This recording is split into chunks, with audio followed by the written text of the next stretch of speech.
Hey book lovers, I'm Elise and welcome to a new reading vlog.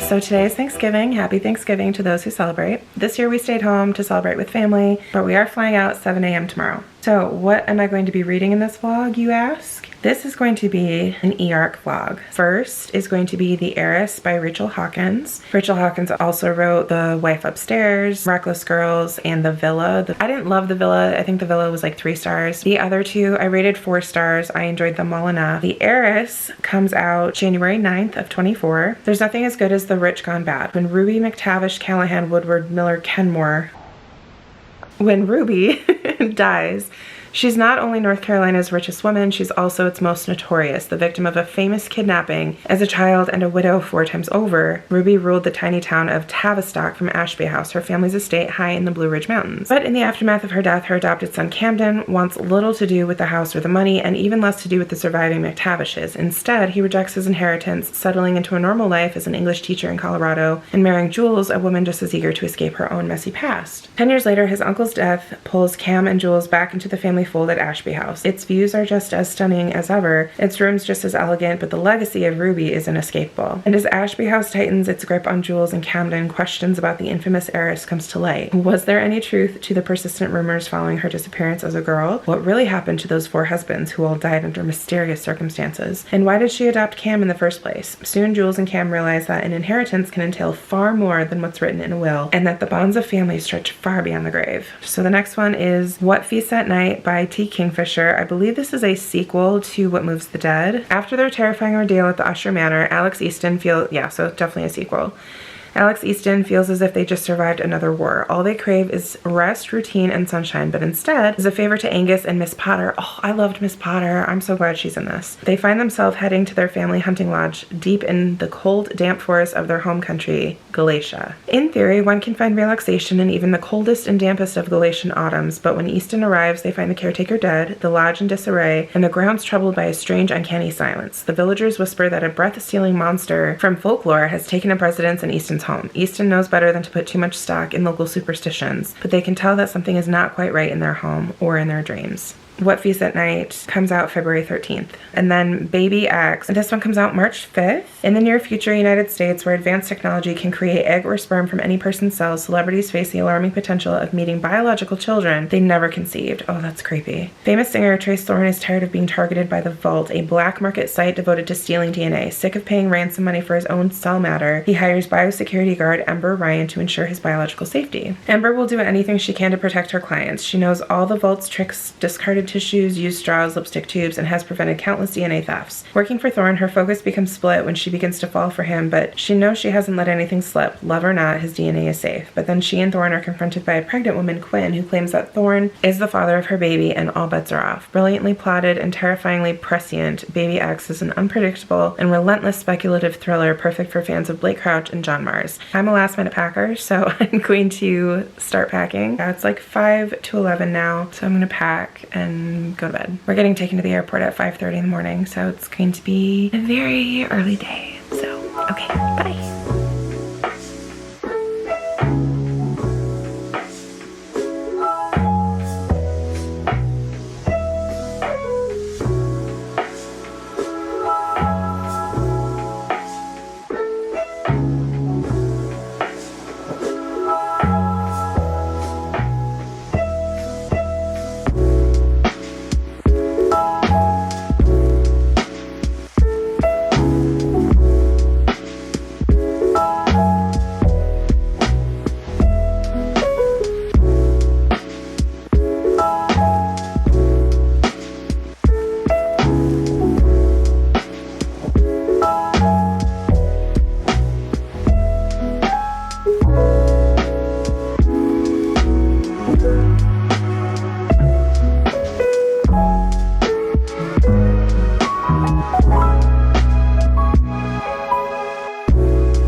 We are on day 2 of our Arizona trip. Yesterday was pretty blah and I was too tired. I didn't do any more reading or anything. Today is Nick's birthday. I had a little bit of time before I had to get ready for dinner because we're going out to dinner for Nick's birthday. I did start reading The Heiress by Rachel Hawkins. I'm only 6% of the way in, so not super far in, and the book is just over 300 pages and it's a thriller. I'm kind of excited. I haven't read a thriller in a while. It's been mostly fantasy and a little bit of horror. I'm looking forward to going back into a different genre. So this book so far is about an heiress. She disappeared when she was 3 years old, and she was gone for like, I think it said almost a year, and then she was found again. Her family was very wealthy and they live in the Blue Ridge Mountains of one of the Carolinas. I can never remember. Anytime a book mentions one of the Carolinas, I can never remember if it's north or south. It seems like everything kind of goes back to normal after she's found. So far, we've had 2 point of views. We've had Jules and Camden. They are a married couple. They live in Golden, Colorado. When Jules gets home, Camden has to tell her something. His family wants him to come back home. And then the book has like a couple emails written to Camden, and we find out that the heiress, later in life, she adopted Camden, and apparently she passed away like 10 years ago. Her family left everything to her. When she passed, she left everything to Camden, which is her only child. That's all that's happened so far. I'm definitely intrigued and I'm really excited because I really do enjoy Rachel Hawkins. I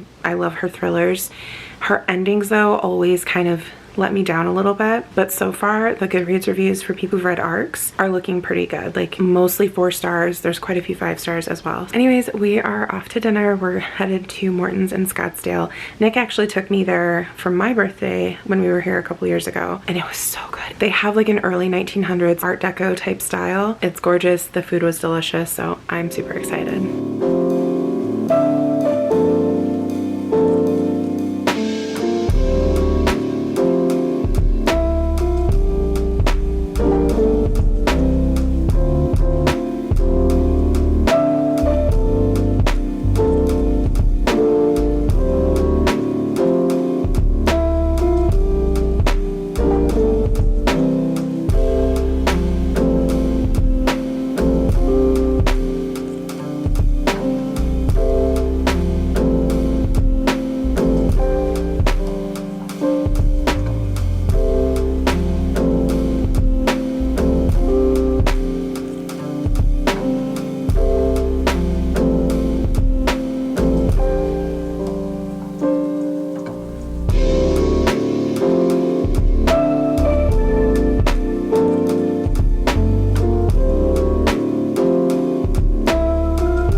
Updating yesterday. I think the last time that I talked to you was Saturday, right before we went out to dinner for Nick's birthday. That dinner was amazing. That was like the best steak that I've ever had. And I tried they had like a seasonal cocktail with some Prosecco. It was like cranberry juice and I can't remember all the different liquors that were in it, but then topped with Prosecco and cranberries. And it was really good. But yeah, that was an amazing dinner. I read quite a bit yesterday and we went to the pool for a little bit. We didn't swim in the pool because the pool is not heated. I was such an old fuddy-duddy last night. I was in bed by 8:30. I was so tired yesterday. Granted, it's like my body thought it was 10:30 because I think I'm still on Michigan time. And then today we went to breakfast, went to a place that I really like going. They have really tasty food, but the atmosphere and the environment is so beautiful. So I did take some B-roll footage, so you already saw that. As far as a reading update, I'm about 36% into this and I'm really liking it. Last time I talked to you, we had 2 POVs, which were Camden, who is the son of Ruth, and Ruth is the heiress that the title mentions, and then Jules is his wife of 10 years. Camden inherited all of Ruth's wealth when she passed. And now we actually have a third, well,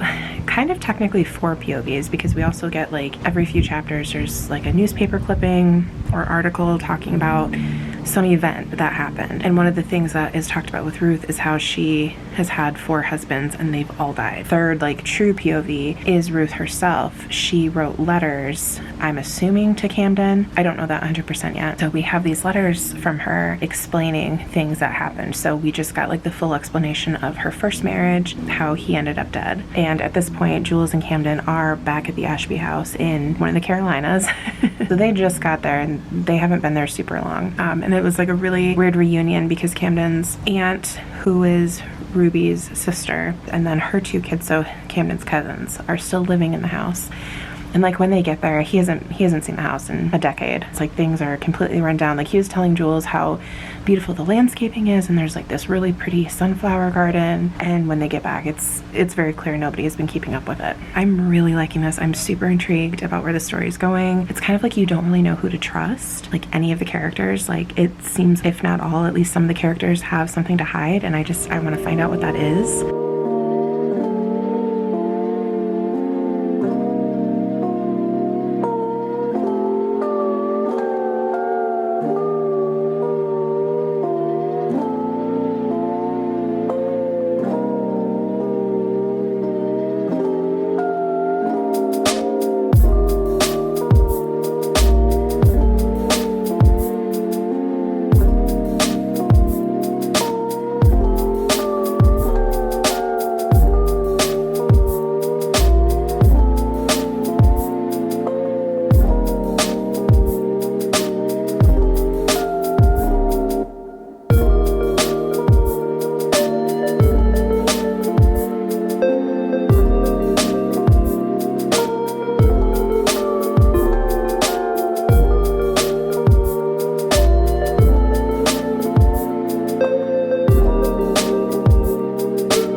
A couple days. I have not been doing a very good job of updating. Gotten a lot of B-roll footage, but not much for book updates. But I have good news. I finally finished The Heiress by Rachel Hawkins today. Nick and I actually went up into the mountains to a little ghost town called Jerome. I'm not 100% on the history of the town, but they have called it Wicked City. And I guess back in the day, it was like a lawless town. There was a lot of bad things going on there, a lot of illegal activity. But now some people live up there. There's there's actually a couple hotels, a lot of bars, a lot of shops. They do ghost tours. So we were gonna do one of the ghost tours, but they were a little pricey. And the one that I really wanted to do was a 2-hour-long tour. So we didn't have the time because we only wanted to be up there for a few hours. So we're probably gonna hit it up on a future trip. And we were walking through the streets and I saw the sign for ghost tours and I got so excited. But they provide you with like EMF readers and flashlights and spirit boxes. But the tour that I wanna do, it's a ghost walk. So they take you through some of the more haunted locations of the town. But then towards the end, they take you to the school, which is supposedly haunted, and then the cemetery. And those two things are at the base of the mountain, whereas the town is like up in the mountain. An elevation of, I don't remember, like around 6,000 feet. We didn't do any shopping. We did some bar hopping. All the bars that we've been going to, I've been trying like local drinks or drinks that were created for the place that it's at. One of the bars that we went to is called the Asylum, which was actually the restaurant in the Grand Hotel in Jerome.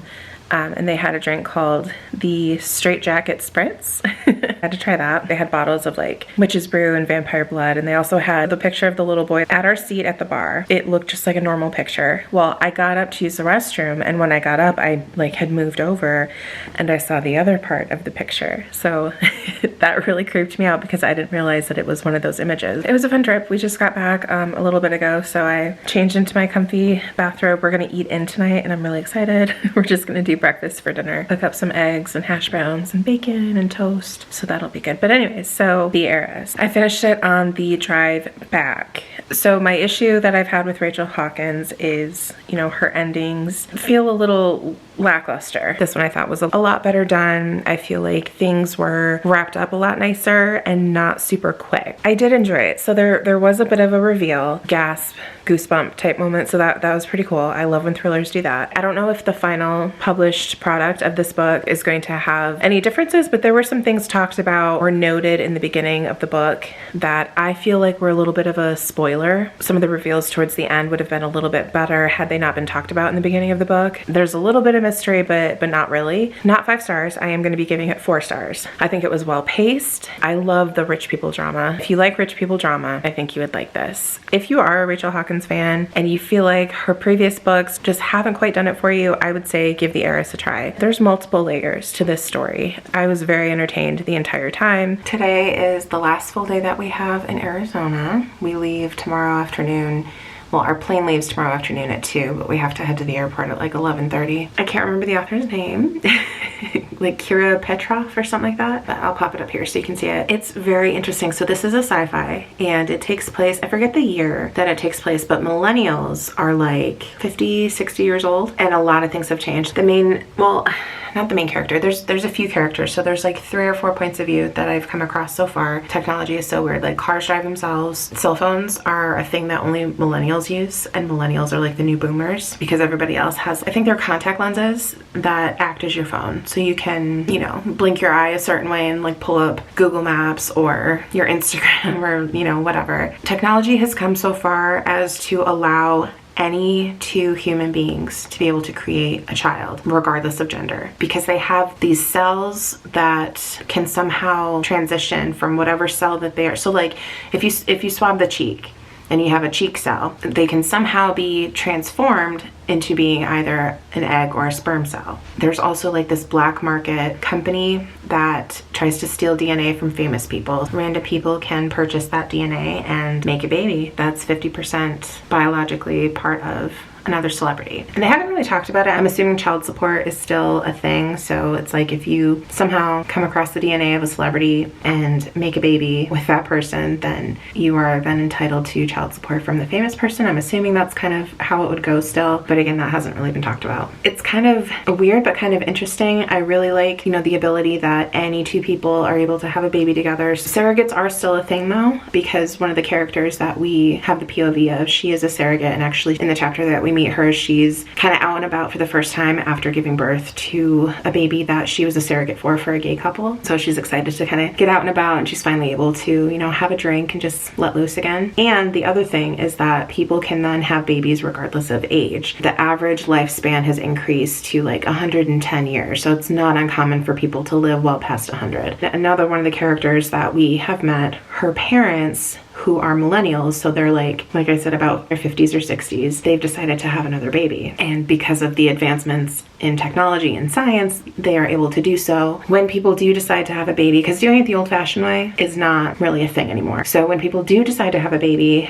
they, you know, give their DNA, multiple embryos are made, and then these embryos can be studied to determine which embryo is going to have the best chance at life, free of disease, illness, things like that. And they look at markers for intelligence and whether or not they're going to be outgoing and charming and personable. I'm not terribly far in the book yet. So far, I'm enjoying it. The reviews on Goodreads, there haven't been very many people that have read this book yet, but it's mostly 5 stars, so it's got a really, really high rating, so that's very promising. I'm filming on my phone right now. My camera is already packed and the bags are loaded in the car. We're heading to the airport here in like 30 minutes. But I wanted to do one final update while we're still in Arizona. I'm about 40% into Baby X. I'm really liking this book. If you've read the one by John Mars and you really liked it, then I think that you would really like this. The way the chapters are set up. Originally I said I think that there were like 3 or 4 POVs. There are 3 POVs. There's Lily, who still lives with her parents, and she works for like one of the last magazines to exist. At the day and age that this book takes place, magazines aren't really super popular anymore. And then there is Quinn. Quinn is the woman who works as a surrogate. And then there is Ember. And Ember started this company that takes on clients, like high-end clients, so like celebrities, and they go in, and anywhere that these celebrities go, they basically come behind them and remove all their DNA so that people cannot steal their DNA and go to like that black market company. So that's Ember's whole job. And so she gets in contact with this one celebrity, Thorne, and he hires her to to do this for him, because I guess a little while ago he did run into a situation where his DNA was stolen and taken to that black market company, and he was terrified of that happening again. So that's why he hired Ember. So we have these 3 ladies' POVs. I'm loving this. I cannot wait to get settled on the plane so I can read some more.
I'm going to be wrapping some presents while I talk to you about baby X. Okay, it was interesting because I don't know if it was a combination of the fact that I didn't read a whole lot last week because, you know, we got back from vacation. Monday, neither of us worked, but we had a lot of errands to run. Like, we had to go cut down the Christmas tree, and I bought a Christmas wreath and a new mat and the poinsettia, and we just did some decoration around the house, and we just ran a lot of errands on Monday. Tuesday, I had my work Christmas party downstate, so I had a 3-hour drive down and a 3-hour drive back. So that day was completely shot. I did read, I listened to a book completely on audio, but that's actually for a different vlog. I think like Wednesday and Thursday and Friday, I read for maybe 10 minutes before bed because I was so tired. Yesterday was Saturday. I woke up without an alarm clock. It was wonderful, and I had like 45 minutes left in this book. According to my Kindles. I woke up and I finished it. So the whole point that I was trying to get at was, I don't know if it's because I took such a long break or I was picking it up and only reading like 10 minutes at a time, but I was kind of starting to lose interest a little bit. I really do think it's because starting and stopping and starting and stopping and not really having the opportunity to sit down and just read the book. But Saturday morning I did. Oh my gosh, this book, holy cow. There was kind of something going on in the book that I'm like, okay, how is this relevant? What does this mean? It answered my question. I love a book that'll blow my mind, and it blew my mind. Full body chills, jaw dropping, it blew my mind. I said I'm gonna wrap, and I'm not even wrapping, I'm just yapping. Overall, I am giving the book 5 stars. Like I said, there was a little bit of time there where I was like, well, maybe this is only 4 stars, but no, I mean, all the time that I was reading it when we were in Arizona, the time I was reading it on the plane, and then finishing it up, like, I loved it. It's high stakes. You don't know what's gonna happen. And I love that in a book. I love when it's like, you're invested. Like, you're like, I need to know what's gonna happen to these characters. And as far as the characters go, it's not like it was great character work. Yes, you really get to know the 3 main characters that we have the points of view from, which again are all female. So there's Lily, Quinn, and Ember. Get to know them as far as the choices that they make and the parts of their lives that we actually see in the book. I didn't like love any of the characters, you know what I mean? It's just like, okay, this is this person's story, and I need to know how this is going to turn out for them. I would say it's definitely more plot driven than anything else. But I think honestly my favorite thing about this book was just the creativity and the science fiction aspect of it. Because yes, it is a thriller. I would consider it a high stakes thriller, but it is sci-fi. It takes place in the future. And there's a ton of things talked about as far as technological advancements and advancements in science. You know, the ability for people to, any 2 people to be able to have a baby. This is honestly a book that I feel like now that I've finished it, I need to go back. So like when this book comes out in March, I think like March 5th, I need to get a copy because I want to read the final product and just knowing what I know now, I want to read back through it and see if I can pick up on anything, but then also like dive deeper into the world of the book and all the details of the science fiction aspect. The fact that vaccines are ultimately irrelevant because they are able to not manipulate DNA, but you're given options. So like when an embryo is created, there's an analysis done on it, and you're able to sit down and do the selection process and look and see which embryos are gonna have a predisposition to various diseases, various mental health issues, various characteristics, you know, being introverted, being more inclined to be musically talented versus scientifically talented. There was a specific thing, was a reason why vaccines were no longer necessary, and I can't remember what that is now. And then also like their air conditioners are like UV, and so like it essentially kills germs indoors. Of all the sci-fis that I've read, like this is kind of what I hope our future does look like. Like how cool would it be? The idea of not being limited by your biological clock. And I like the idea of any two people being able to have a baby. A same-sex couple is wanting to have a baby, they're very limited on their options. Whereas in this world, regardless of the gender, you can have the DNA from both parents come together to make a baby, and that's just so cool. So I really like what this author did in this world that she created, and honestly, like, I loved this book. If you're looking for a character-driven story, this probably isn't something that you would enjoy, but if you don't really care too much about really getting to know the characters, and you're more interested in the plot, especially if you are a fan of John Mars, then I think this would be a really good choice for you. I'm pretty sure this author has other books, but let me check. Yeah, so Kira Peikoff, yeah, she has a few actually. So Mother Knows Best is her most recent. I'm gonna have to check out this author's other stuff. I'm excited to see what people think of this one when it comes out. Any thriller lover, and especially any sci-fi lover, I'm gonna recommend this book. The next and final book that I will be reading in this vlog, it's the follow-up to What Moves the Dead by Kingfisher, What Feast at Night. So it's a novella, it's a little bit longer than What Moves the Dead. I'm going to wrap some more presents and then probably refresh my coffee and then sit down and try to bang this out today.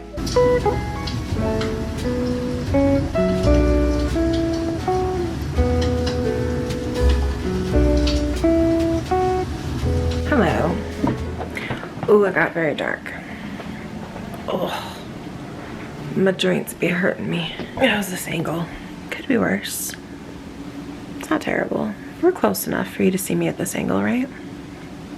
So, What Feast at Night? I'm really liking it. Getting a lot of the same vibes that I got from What Moves the Dead. We're still following Alex Easton and their like sidekick, right-hand man, who's been with them, I think, majority of their life. Both those characters return in this one, as well as Miss Potter, who is the mycologist from What Moves the Dead. And I loved Miss Potter. She's British and she studies mushrooms, and she's a hoot. I love her character so much. We follow Alex and Angus and their horse Hob, and they are back in Galatia. I think that's how you pronounce it.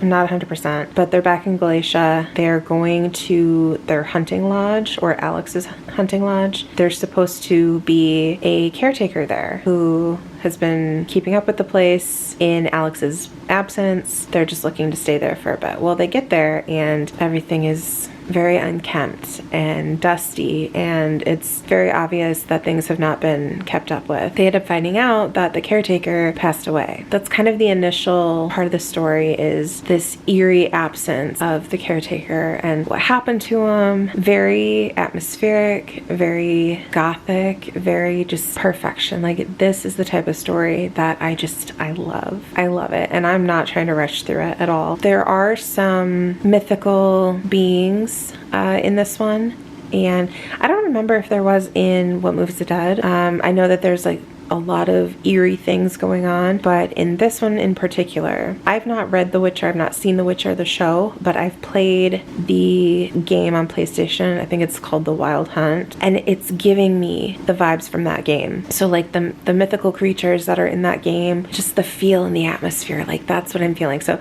if you know what game I'm talking about, that is this book. I love it. I'm, I think, about 60% of the way through it at this point. Guys, I'm just so excited. that this vlog, all 3 books that I have been reading in this vlog, I've been enjoying them. We had a 4-star, then we had a 5-star, and now we have a 4 or potentially 5-star again. Like, I'm so excited. And I'm excited for you too, because this is me trying to see if these books are going to be worth it, and in my opinion, they all are. So that means you should check them out once they are finally published and available. Hello friends, how's it going?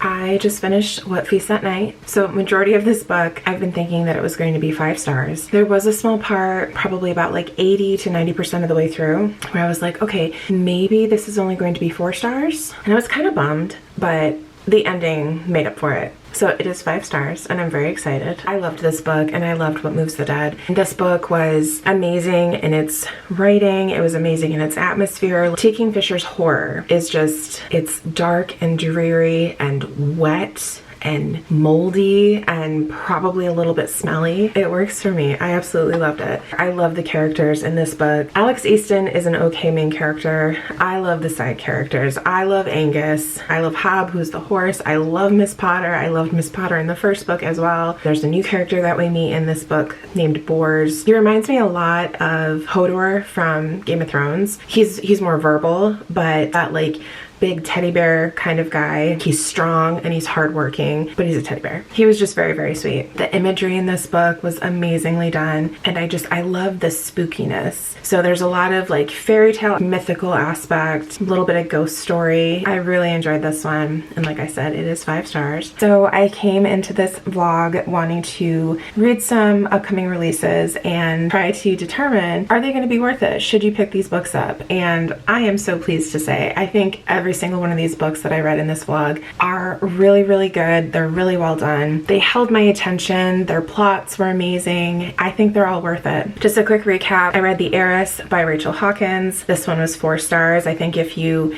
like thrillers and if you like rich people drama, this would be a really good pick for you. Book number 2 was Baby X by Kira Peikoff. This is a sci-fi thriller. I loved this one. It blew me away. Not so much in like character development, while I do feel like we got to know the characters pretty well.